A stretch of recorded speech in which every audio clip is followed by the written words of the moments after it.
Good morning. Well, the day has come where I have to do a little wrenching on my e-bike.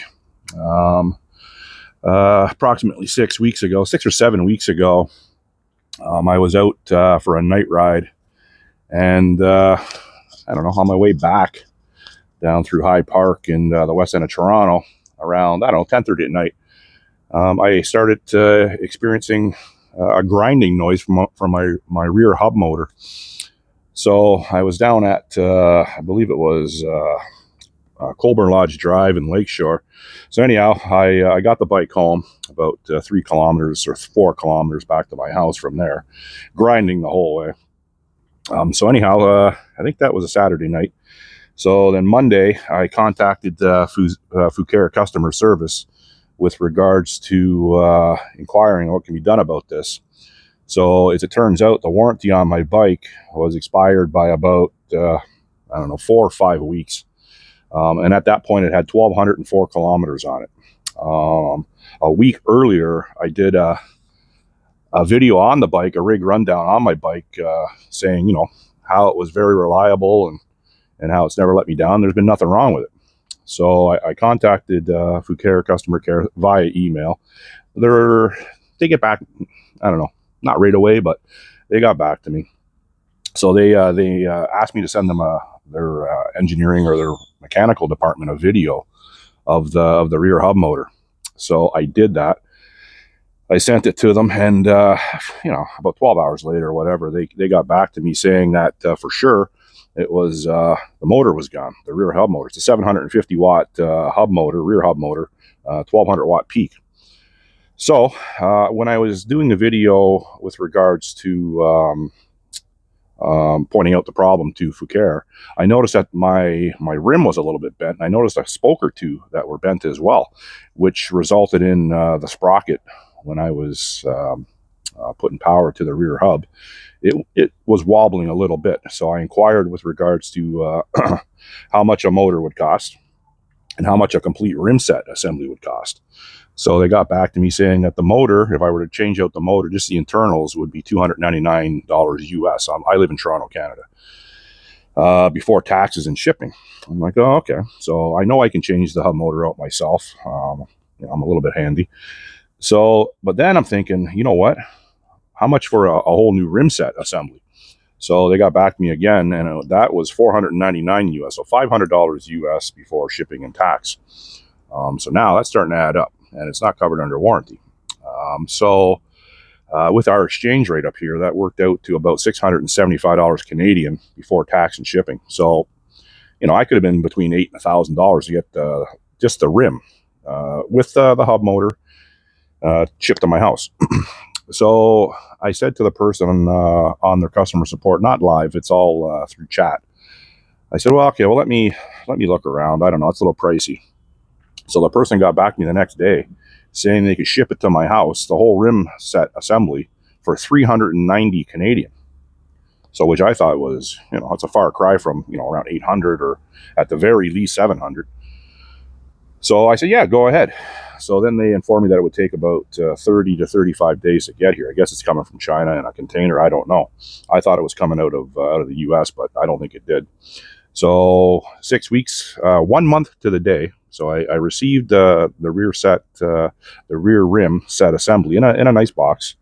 And it came with, I'm going to show you in a second what it came with, but it came to my house exactly 30 days from my last, from the time that UPS label was generated, 30 days. So it was, and it was 6 weeks total waiting for this. So, I don't really need the bike, so it wasn't a big deal. But yeah, so if you need the bike and you do courier work on it or you commute on it, 6 weeks isn't gonna fly. But for me, it wasn't a big deal. It was just an inconvenience that I didn't have things, a bike to hack around on.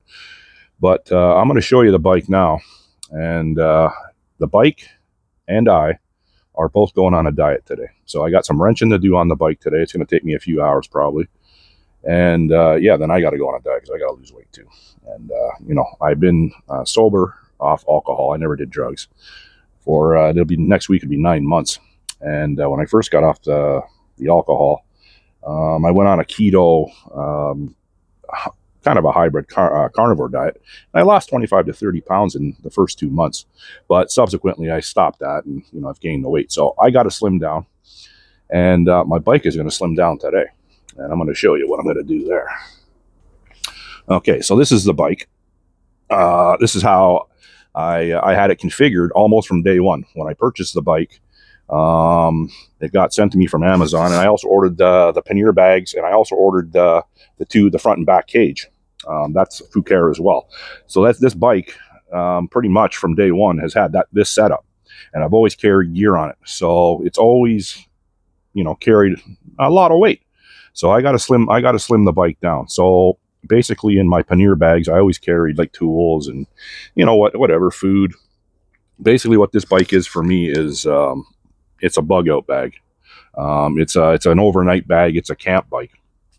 So it brings you into places that you can get to quicker without having to pack in a backpack and walk in. With my weight and the weight on the bike, which was substantial at times, like this is nothing right now. I've had far more weight on it. I've had tents on it. I've had tables on it. I've had at least 2 days of food on it and water. So the bike with me on it, I'm about 275 pounds. So, I'm not a small guy, and the bike itself is heavy, and the gear I put on it is heavy.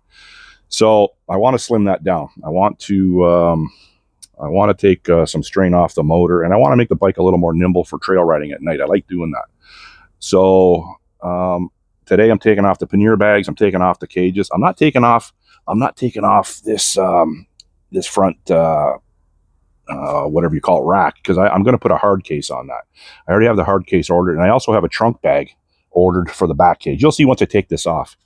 But I gotta lighten things up a little bit. So today I gotta change the rear rim, and I also bought new tires for the bike. So I've already ordered the tires. I got them from Amazon. I don't know the name of them. I'm going to show them to you, and they're a little bit more, quite a bit more robust than these current factory tires, and they're a little bit heavier. I don't know what the weight is, the weight difference, but I'm going to weigh them. I'm going to weigh the before and after, like the rear tire and rim assembly. I'm just taking that right off. I don't have to do nothing to it other than take it off. I got to take the front tire off, and I got to swap out the tire in two. Now, as you can see on my handlebars, I have a lot of stuff on my handlebars. I got a lot of light. I got my radio on there. I got camera mounts. I got my phone mount. I got a mirror. So on videos where they change out the tire, they flip the bike right upside down. So I don't want to do that. So I have to rig something up where I just want to jack the back end up on the bike. And I don't know, I'm going to MacGyver something there. I'll hopefully figure something out. So over here are the new tires and the new rim, brand new. Came with the brake rotor as well.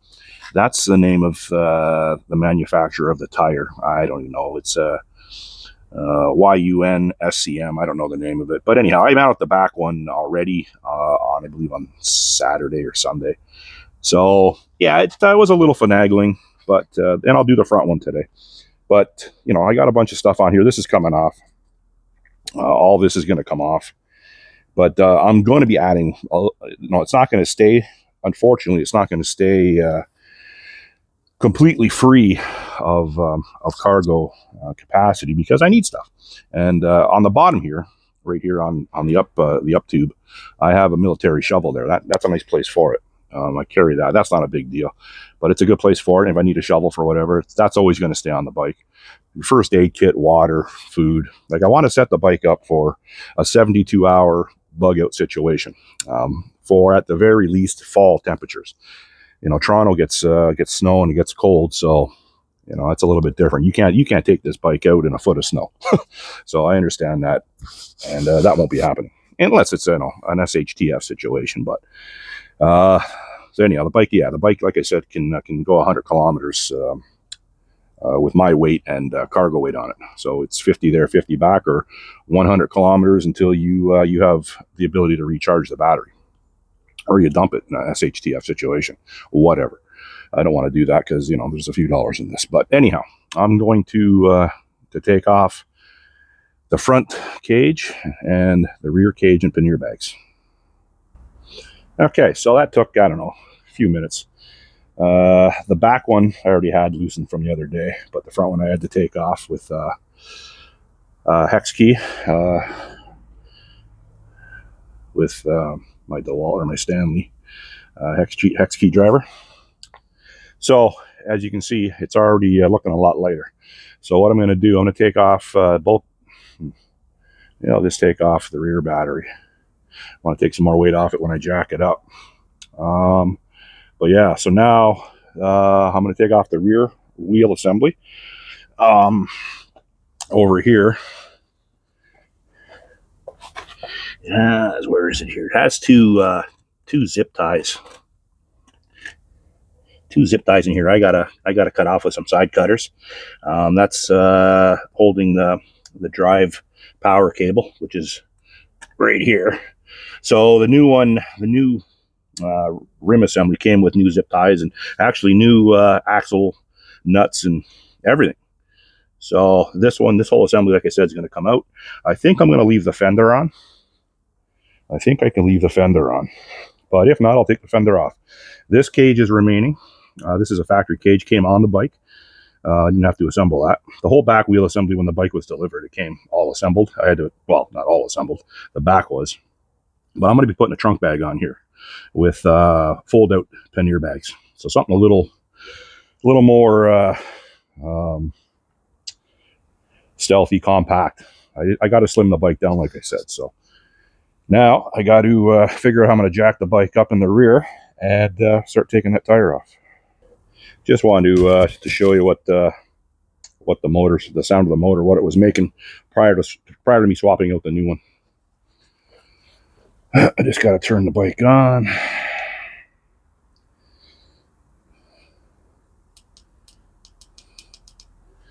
Okay. So I'm giving it full throttle. And it wants to pull ahead, but obviously the power is not what it used to be because the motor's gone. But it's still got a little power, to be honest with you. But obviously you can hear the noise, and that's why it's got to be swapped out. Okay, so I snipped off the zip ties with a little pair of side cutters. These little side cutters, the blue ones here, they came with the actual kit because you need those when they deliver the bike because there's zip ties everywhere. So I unplugged the power control cable to the hub motor. The new motor comes with that. So then I've already loosened these a bit. The axle nuts. Now these are safety hex screws for this little flange here to make sure the wheel is aligned. So I'm going to take those out on both sides.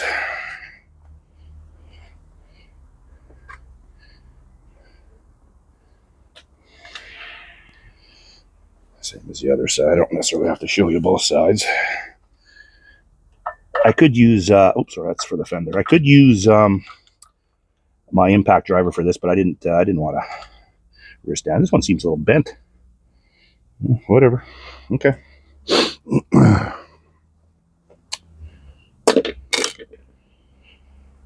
Okay, so I'm going to use my impact driver for the axle nuts. They are 18 mil. Let's go the other way.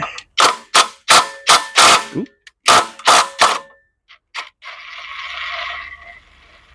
Okay, that's one.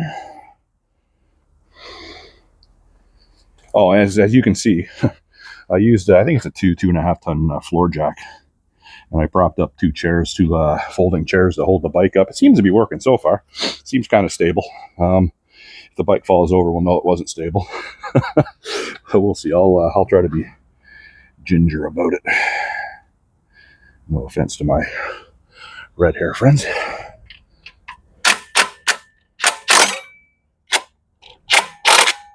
Okay, so I probably should have taken the chain off first. I'm not wearing gloves. I don't care about a little grease on my hands. So let's see here. So obviously you just seen the rear wheel assembly fall, but the chain is still holding it up, I do believe. Yeah. Okay. Now, should I move that derailleur? Or can I just finagle this out? Let's see what we can do here. Let's take these clips off. Maybe I should have moved the derailleur. Take the derailleur right off. Yeah. Yeah, I might should have did that maybe. Okay.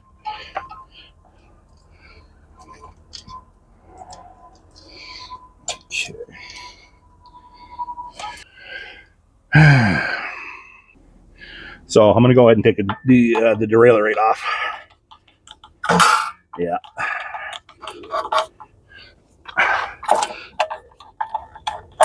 There we go. Okay.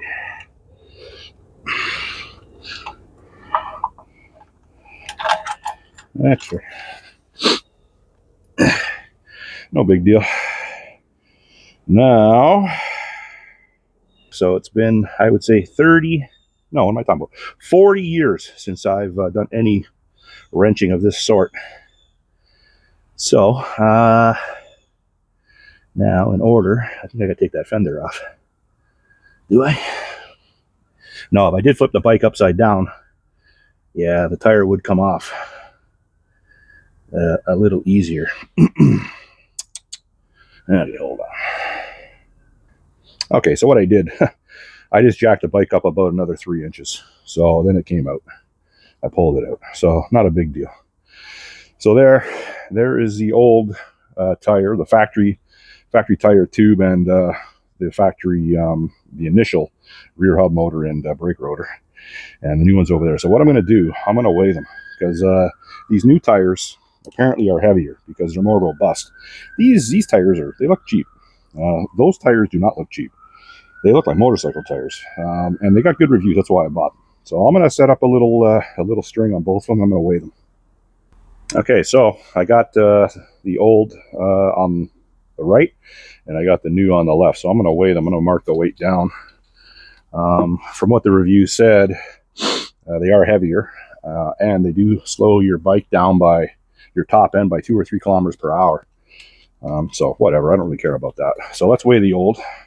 I got a luggage hook here. I'm weighing in pounds. Okay, so 18.71 pounds for the old. Let's see what the new is. 1871. Let's write that down. Hold on a second here. 1871. Okay, let's try the new.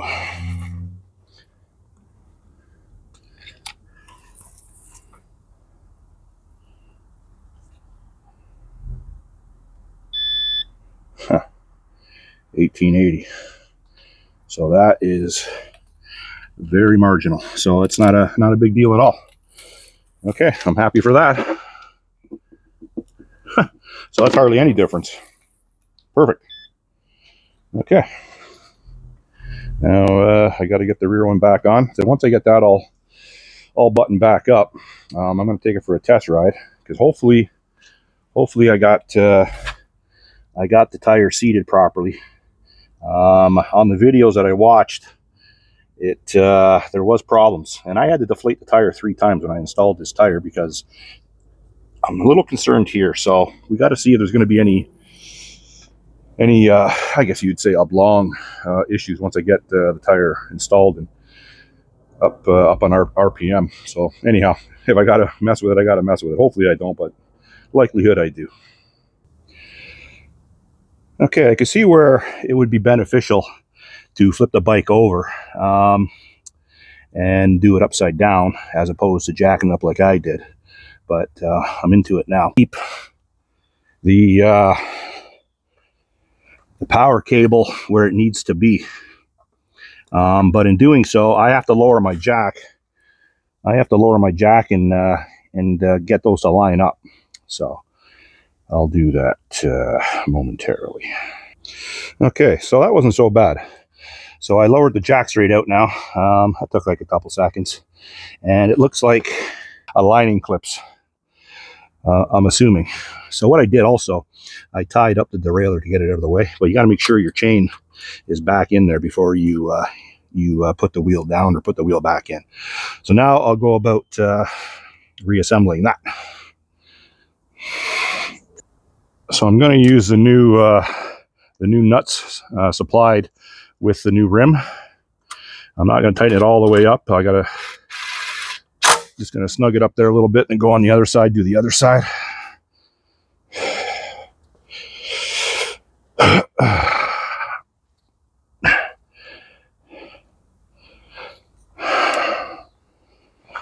Just hand thread it first so you don't cross thread it.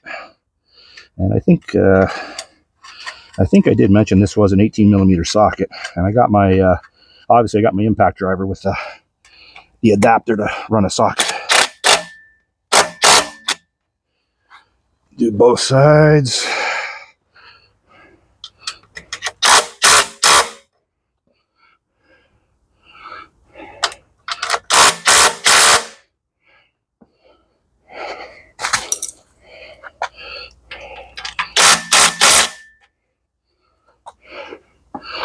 Okay, I'm just taking a look here at the derailleur. It looks straight. So what I'll do now, I will plug the power in and see what we got. Okay, so here we go.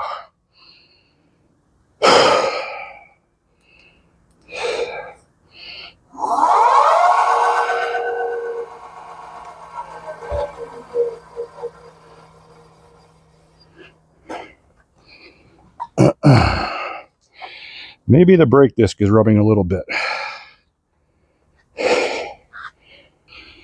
Okay, so I pulled the front tire. I'm going to change it out with the new tire, but I'm having trouble seating this rear tire properly. I'm getting a wobble in it, and some of the reviews on it did say they had problems with it, but I'm gonna have to keep on messing with the pressure and try to get it as straight as I can. Even the factory installed one had that problem too, I just noticed. So yeah, so I'm gonna take this one off. These are tire removing tools. I'm made out of plastic, so I guess you don't damage the rim or the inner tube. Hopefully I got enough air out of here. So you just go like that. Get that in there like that.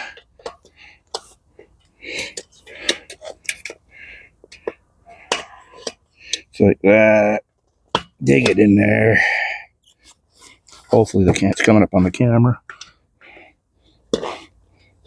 Just like that. Another one over here.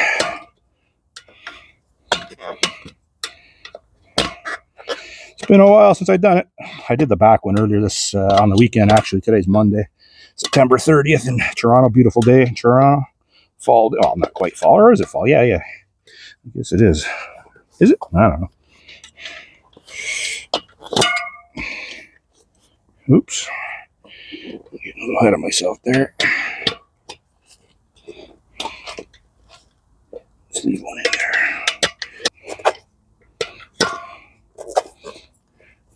And that's it.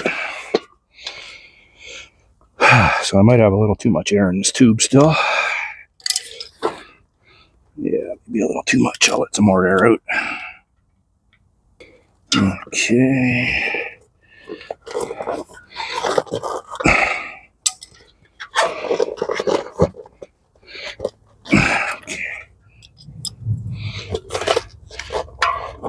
I still got too much air in this tube.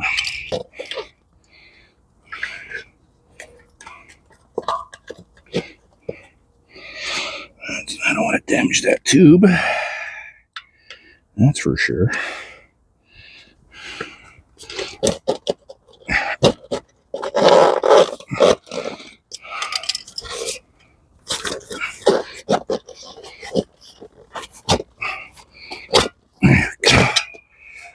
Okay.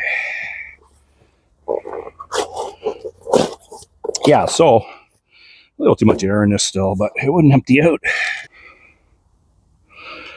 Okay, so I cleaned the rim up. You didn't have to see that. I got a new heavy-duty tube that came with the tire set. Yeah, it's a little frustrating trying to seat those tires properly. So I'm gonna have to keep on messing with that. But I'll mount this tire for you. And these tires are rotational, so you gotta mount them the right way. It says rotation that way, so the disc is on that side, so the wheel will be rolling this way. So you mount the tire that way. Let's hope this goes on not too bad.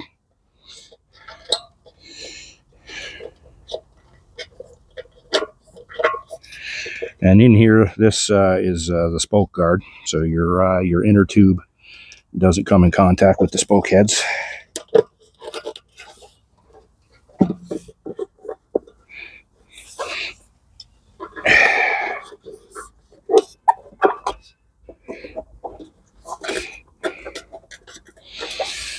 Oh, I need that quite yet. There we go. Okay. So now you want to line up the tube. Take off the stem cover and lose it over here.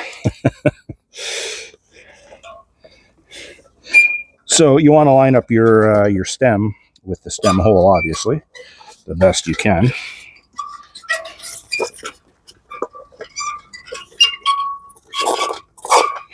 Sorry for that noise. Let's see where we're at here.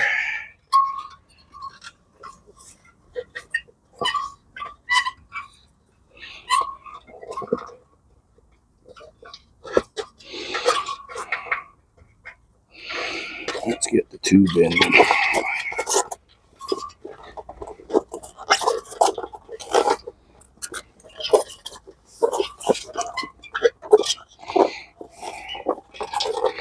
Okay, let's see if I can get this in now.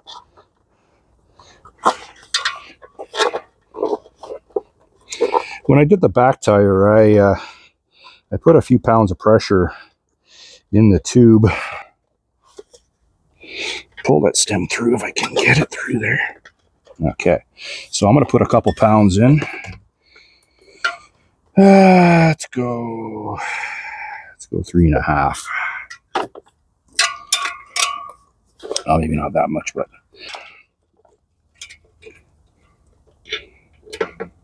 yeah, there you go. Don't want to cross thread that, that's for sure. Okay, let's just put a little air in there.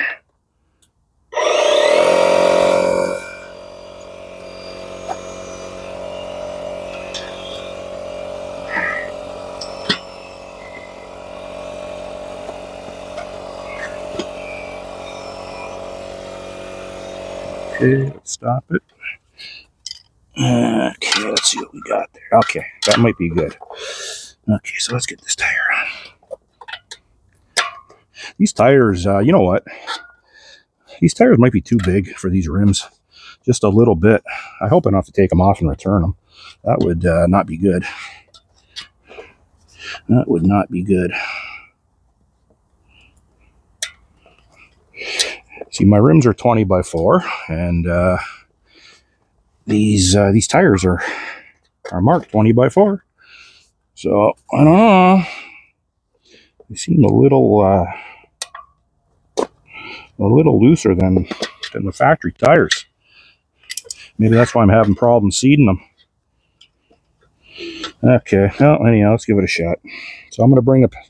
They're rated between max pressure is 30 psi on these. I think I have 24, 25 in that back one. So let's start with 20 with this.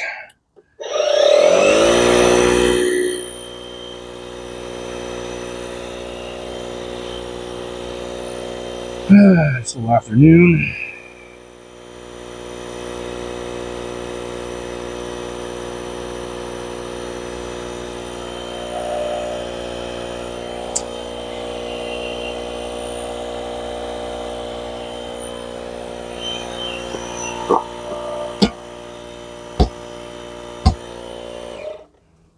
Okay. Yeah, I think these tires are a tad large for these rims.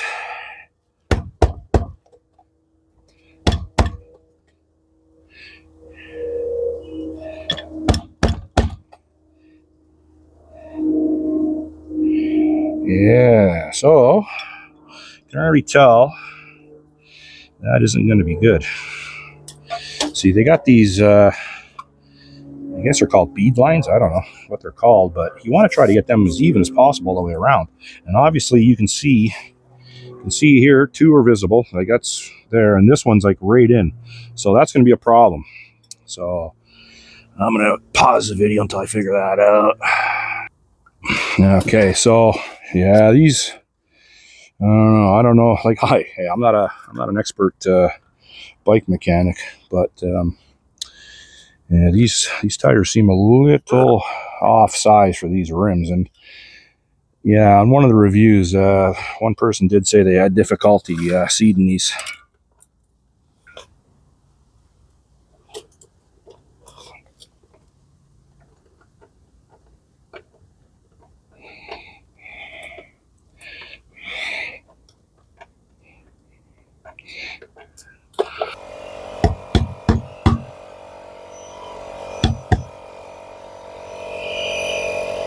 Doesn't look too bad at all.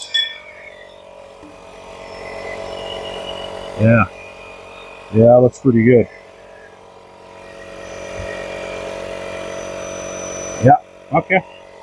So I initially had that set at 15. I'm going to bring that up to. Let's go 25. So I'm a heavier guy, as you can tell.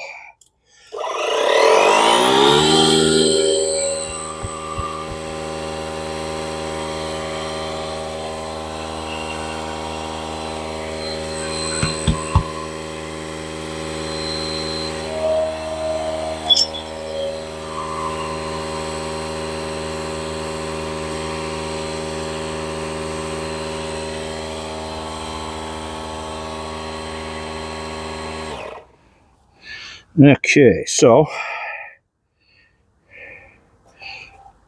25. Good for now.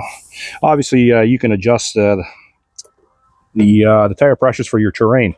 If you want to go in sand, you can bring it down quite a bit. But I'm mostly on pavement, obviously, pavement and road. So, but if I do go into sand or snow, I can easily lower it down because I will be traveling with a digital portable compressor once I get my setup. I have the compressor. Actually, it's down here, but I just wanted to use my DeWalt because it's quick.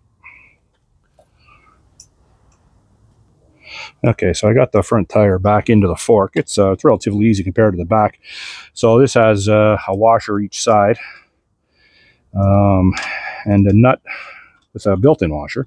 And these are the front are 17 mil, I think. Hold on, could be even smaller. What's the front? 15 mil. So 15 mil front bolts, nuts, and I believe they're 19 on the back, 19 mil. So a little more robust on the back, obviously, because you got more things going on back there. So tighten that up to snug so you can get it straight.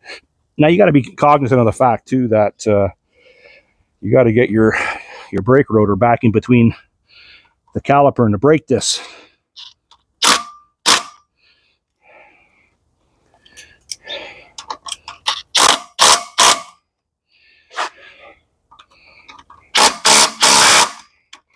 Now that's pretty tight.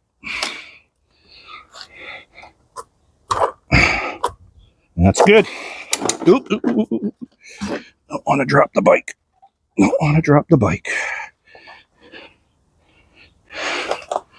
Jeez. Holy moly. Oh, yeah. Yeah, don't try this at home, people. But yeah, the front tire went a lot smoother than the back so far. But now I gotta figure the back up. Tires look good. I like the looks of the tires. They obviously got a much more aggressive tread than the factory tires. So yeah, I'm kind of liking that. And I think the front is seated nice. I just got to work on the back now. Okay, I think I'm done. I'm done for today. I got the zip ties back on the power cable. It's going to give them a little tight snip there and there for aesthetics, and you don't want those hanging out, obviously. Okay, so Rear wheel set assembly, tire put back on, and I changed the rubber on the front tire.